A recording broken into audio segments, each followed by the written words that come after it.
મારું નામ ઘનશ્યામભાઈ તળસીભાઈ પટેલ ખેતી કરું છું। શરૂઆતમાં મેં કપાસનું વાવેતર 40 એકરમાં કરેલું। 2 વર્ષ 40 એકરમાં કપાસનું વાવેતર કર્યા પછી મને એવું થયું કે એમ કે દર વર્ષે આપણે વાવેતર કરીએ એના કરતાં એક જ વખત વાવેતર કરવું પડે અને આપણને સારો એવો નફો મળે તો એના માટે શું કરવું જોઈએ।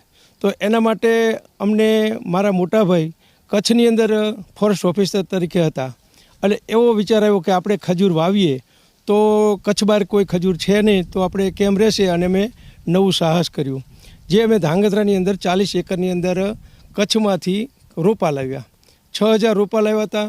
એની અંદરથી ફળ આવ્યા પછી સોર્ટિંગ કરી અને જે સારા રોપા હતા એ રાખી અને બીજા કાઢી નાખ્યા। જે 2500 જેવા રોપા અમે સારા રોપા રાખ્યા। અત્યારે બાગાયતની અંદર એટલે કે ખારેકની અંદર રાસાયણિક પ્રક્રિયા બંધ કરી અને ઓર્ગોનિક તરફ વળી અને પ્રાકૃતિક ખેતી તરફ વર્યા છીએ।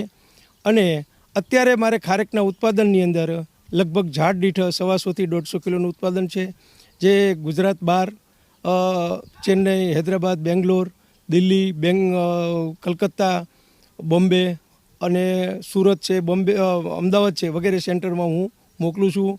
જે બહારના ગુજરાત બહાર જે મોકલું છું બાય એરમાં મોકલું છું, પનીટમાં મોકલું છું અને સારા એવા ભાવ મને મળે છે।